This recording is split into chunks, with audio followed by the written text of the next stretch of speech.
और जो परीक्षा की जो तारीख है उसको थोड़ा दिन और बढ़ा दिया जाए और उन छात्र छात्राओं को भी मौका मिले जिन लोगों ने सरकार के सर्वर फेलियर की वजह से फॉर्म नहीं भरा। आज जब हमारे छात्र छात्राओं का सर फोड़ा गया, लाठी से पीटा गया, उनको खदेड़ा गया, आज जब छात्र पढ़ेगा भी, लाठी भी खाएगा, अपने अधिकार के लिए लड़ेगा भी, वोट भी आपको देगा। मैं छात्र छात्राओं के साथ खड़ा हूं और लाखों अभ्यर्थी ऐसे हैं सर्वर डाउन होने के कारण जो है उनको मौका नहीं मिल पाया है फॉर्म भरने का। 2-3 दिन जो है सर्वर जो है डाउन रहा। मैं सरकार से पूछना चाहता हूं कि क्या छात्र छात्राओं की गलती है? हमारी मांग है कि सर्वर डाउन हुआ है तो उन छात्र छात्राओं को भी मौका मिलना चाहिए। और बात बस इस बात पे ज्यादा हमारी जोर थी कि जो नॉर्मलाइजेशन किया जाएगा वो नॉर्मलाइजेशन का जो तरीका होगा वो पूरी तरह पारदर्शी हो। और नॉर्मलाइजेशन से है क्या कि को जेल भेजना 1-8% को लॉस हो जाएगा। इसे जानबूझ के जेल भेजा गया क्योंकि आयोग को और सरकार को पता है कि अगर दिलीप जी बाहर रहेंगे तो वो छात्रों की डिमांड मनवा के रहेंगे। देखिए इनके जेल जाने से कितना बड़ा लॉस छात्रों को भुगतना पड़ रहा है। अभी देख लीजिए बीपीएससी ने, आयोग ने अनाउंस भी कर दिया है कि एग्ज़ाम वो 13 दिसंबर को ही लेने जा रही है। अगर यही बात अगर दिलीप जी बाहर रहते तो शायद ये आंदोलन कल स्टार्ट हो जाता, यह आंदोलन कल शुरू हो जाता, या यह आंदोलन आज ही शुरू हो जाता।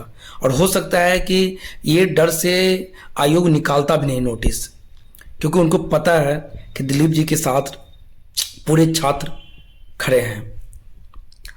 ये तो अगर दिलीप जी बाहर रहते तो शायद उस दिन जिस दिन आंदोलन हुआ था उसी दिन बिना वो तीनों डिमांड लिए वापस नहीं आते। उसी दिन हमारा आंदोलन सक्सेसफुल हो जाता। अगर हमारा आंदोलन बंटता नहीं 2 भागों 3 भागों में तो शायद हमारा आंदोलन अगर ऑनेस्टी पूर्वक होता तो शायद सफल हो जाता। ये बहुत शर्म की बात है कि जो जितने भी लोग जो आयोग के लोग हैं, हमारी जो सरकार है, आखिर ये ऐसा क्यों कर रहे हैं? ये छात्रों की बात सुन क्यों नहीं रहे हैं? आखिर ये छात्रों का दर्द सुनते क्यों नहीं हैं? आखिर उन्हें ये नहीं पता है कि इतने सारे छात्र अगर डिमांड कर रहे हैं तो इनकी बातों को मान लिया जाए? क्या डेमोक्रेसी में, क्या लोकतंत्र में ये कहाँ तक जायज है? अगर वही 1 महीने बाद इलेक्शन होता या 15 दिन बाद इलेक्शन होता, उस समय उनसे कोई भी बात कह लो वो मानने को तैयार हो जाते हैं। यहाँ तक कि फ्री, ऐसे कोई चीज़ फ्री बांटते हैं जिसे लगता है उनका घर का प्रॉपर्टी है। लेकिन छात्र यहाँ सिर्फ एग्जाम में बैठने के लिए फिर से फॉर्म भरने की बात कर रहा है। छात्र यहाँ जो मेंटली डिस्टर्ब हुए थे, अच्छे से पढ़ नहीं पाया था ये नॉर्मलाइजेशन को लेके, जिस कारण से छात्रों का पढ़ाई पूरी तरह बर्बाद हुआ, तो इस हालत में कैसे एग्जाम दे पाएंगे? और दूसरी बात, आज कई सारे छात्रों का मीटिंग हुआ, यो बीपीएससी आयोग गए, उसमें आयोग से उनकी मुलाकात हुई। ये सब एक चाल था। इन बच्चों को डराया गया होगा, धमकाया गया होगा। वो दिलीप जी हैं जो डरते नहीं हैं और न उनको कोई धमका सकता है। इसीलिए आयोग इन्हें पूरी साजिश की तरह जेल के अंदर भेज दिया गया है। आखिर आंदोलन तो खान सर भी लीड कर रहे थे, आंदोलन तो रहमान सर भी लीड कर रहे थे, लेकिन इन दोनों के साथ कुछ नहीं हुआ। आखिर दिलीप जी के साथ ही ऐसा क्यों? ये दिलीप जी के साथ ही ऐसा क्यों किया गया? इसलिए क्योंकि आज वो जेल से बाहर रहते तो सारी डिमांड को मनवा लेते। आज देख लीजिए ट्विटर पे भी इतना ट्रेंड हो रहा है, एक्स पे इतना ट्रेंड हो रहा है कि सारे छात्रों का यही कहना है कि एक बार एग्जामिनेशन का फॉर्म भरने का मौका देना चाहिए और एग्जाम का डेट कुछ दिनों के लिए एक्सटेंड होनी चाहिए। क्योंकि जो छात्र एंड छात्राएं उस दिन डट के आगे सबसे आगे खड़ा था, सबसे आगे हिम्मत दिखा रहे थे, लड़ रहे थे नॉर्मलाइजेशन के खिलाफ। तो उनके साथ जब पुलिस ने लाठियां बरसाई तो उनकी किसी के पैर टूटा, किसी के सर पे चोट लगी है, किसी के हाथों पे चोट लगी है। तो बताइए उस छात्रों के साथ भी तो अन्याय होगा ना। कल होकर कोई छात्र कैसे हिम्मत करेगा कि हम आगे से खड़ा होकर लड़े, कैसे वो हिम्मत दिखाएगा। एक तो ऐसे ही छात्र के ऊपर इतनी जिम्मेदारी होती है, घर वाले का प्रेशर होता है, एक तो ऐसे ही वो बोझ तरह दबा होता है कि हम कैसे जॉब निकाले, हम किस तरह अपनी जॉब ले। ऐसे उनके ऊपर इतनी लायबिलिटी हो जाती है, प्रेशर हो जाती है कि वो किताब के अलावा कुछ सोच ही नहीं पाता है। और इस सिचुएशन में समझिए कि ये छात्र इतना मेहनत किए और लास्ट मोमेंट में इनके साथ आंदोलन में हादसा होता है और वो हॉस्पिटल में भर्ती है। बताइए इनका एग्जाम पे कितना असर पड़ेगा। तो ये कितने गलत बात है। कल से आगे से कभी जब आंदोलन होगा तो कौन हिम्मत करेगा आगे से खड़े होने का। सब सोचेगा कि हम क्यों आगे से खड़े हो। आखिर एग्जाम तो हो ही रहा है।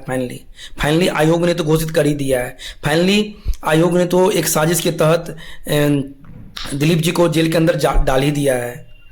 तो कहीं ना कहीं सरकार को समझना चाहिए कि ये 2024 के युवा है। हम इनके साथ, सरकार को 2024 के जो छात्र है गलत नहीं करना चाहिए। इतने ज़्यादा सीट है, इतना अच्छा मौका है, गोल्डन अपॉर्चुनिटी है, इतना ज़्यादा सीट कभी नहीं आया था। तो क्या उन्हें मौका देने में दिक्कत है? अगर वो एक बार मौका दे देते हैं छात्रों के कहने से तो क्या हो जाएगा? कोई बड़ी क्या आपत्ति आ जाएगी? तो ये सरकार को सोचना चाहिए और आयोग को भी सोचना चाहिए कि छात्रों को एक मौका मिलना चाहिए। ये मौका छात्रों को मिलना चाहिए, एग्जाम में बैठने का, फॉर्म को रीओपन होना चाहिए। सरकार को ये समझना चाहिए कि ये 2024 के छात्र हैं। अगर सारे छात्र अगर एकजुट हो गया ना तो आप याद रखना आपकी भी सीट नहीं बचेगी विधानसभा में। एक भी सीट आप जीतने के लिए तरस जाओगे, एक भी सीट आपको नहीं मिलेगा। ये तो शुक्र मनाइए कि छात्र एक साथ खड़ा नहीं हो पा रहा है, छात्र बढ़ जा रहे हैं। छात्र कभी बीपीएससी के छात्र अपने हक के लिए लड़ाई करता है तो कभी यूपीपीसीएस के छात्र अपने हक की लड़ाई करता है, कभी यूपीएससी के छात्र अपने हक की लड़ाई करता है तो कभी कोविड कंपल्सरी अटेम्प्ट के छात्र अपने हक की लड़ाई करता है, कभी एसएससी की छात्र अपने हक की लड़ाई करता है, कभी रेलवे के छात्र अपने हक की लड़ाई करता है। लेकिन हर जगह पिसता कौन है? तो छात्र ही पिसता है। आखिर सारे छात्र कब ऐसा होगा जो सारे छात्र एक दूसरे को सपोर्ट करेगा? आखिर जो छात्र एसएससी के है वो छात्र तो बीपीएससी का भी एग्जाम भर सकता है, वो छात्र तो यूपीएससी का भी एग्जाम दे सकता है। जो यूपीएससी के छात्र है वो भी कई सारे एग्जामिनेशन का एग्जाम दे सकते हैं। तो सारे छात्र आखिर ये क्यों सोचते हैं कि बीपीएससी का अगर हम फॉर्म नहीं भरे हैं तो हमें सपोर्ट नहीं करना चाहिए? आप जिस भी मीडियम हो, जैसा भी मीडियम हो सपोर्ट करने का, आप कोई भी मीडियम आप सिलेक्ट कर सकते हो। आप सोशल मीडिया के थ्रू आप कोई वीडियो बना के वीडियो शेयर कर सकते हो सोशल मीडिया के थ्रू, या आप कहीं से भी आवाज़ उठा सकते हो, कहीं से भी आप अपनी आवाज़ दे सकते हो, सपोर्ट कर सकते हो और करना चाहिए। एटलीस्ट नहीं तो कम से कम जैसे आंदोलन हुआ था बिहार में वैसे दिल्ली में भी छात्र खड़ा हो गए थे। लेकिन मेरा मानना ये है कि सिर्फ बीपीएससी के ही फॉर्म भरने वाला छात्र क्यों, दूसरे एग्जामिनेशन के भी छात्र क्यों नहीं खड़ा हो सकते हैं? आखिर उन्हें यूनिटी दिखाना चाहिए। क्यों नहीं दिखाना चाहिए यूनिटी? जब तक छात्र यूनिटी नहीं दिखाएगा, जब तक सारे छात्र एक साथ नहीं होंगे, जब तक छात्रों में एकता नहीं होगा। एकता मतलब ये नहीं कि सिर्फ एक एग्जामिनेशन की छात्रों की एकता होना चाहिए। छात्र है तो छात्र कम्युनिटी को साथ देना चाहिए। यहाँ तक कि छात्र के साथ साथ उनके जो पेरेंट्स हैं और जो आम जनता है, किसान हैं, इन्हें भी छात्रों को सपोर्ट करना चाहिए, क्योंकि छात्र उन्हीं सबसे बिलोंग करते हैं। और छात्र ही एक ऐसा कम्युनिटी है जो तभी सड़क पे आता है जब इनको लगता है कि भैया इनके जो जॉब है कोई और खा रहा है, इनकी जॉब कोई और खरीद रहा है। इनको जब डर लगता है कि कोई पेपर न लीक हो जाए तभी वो रोड पे आता है। जब उनको लगता है कि हमारे साथ गलत हो रहा है तभी छात्र रोड पे आते हैं। तो मेरा मानना है कि आखिर अगर इसका सोल्यूशन, अगर एग्जाम का डेट आगे नहीं बढ़ता है तो आप समझिए दिलीप जी जैसे नेता अगर वो बाहर जेल के बाहर नहीं होते हैं, अगर उन्हें रिहा नहीं किया जाता है, तो फिर आगे से कौन है जो छात्रों को सपोर्ट करेगा? हमेशा सारे पॉलिटिकल पार्टी सिर्फ शोषण का काम किया है, क्योंकि सारे के सारे हैं ना जो पुराने ख्याल के लोग हैं, जिसका उम्र ज़्यादा हो चुका है, वही आज के डेट में विधानसभा चला रहा है। जिनका उम्र रिटायर होने का है वो आज के डेट में सीएम और बना हुआ है। तो कहीं ना कहीं यूथ की आवाज़ तभी सुनी जाएगी जब यूथ पार्लियामेंट में, यानी कि यूथ लीडर आगे होंगे। यूथ लीडर जैसे आज दिलीप जी है, इन्हें जोरदार तरीकों से सभी छात्रों को सपोर्ट करना चाहिए, क्योंकि हमारे लिए वही एक खड़ा है, वही हमारे लिए जेल भी गया।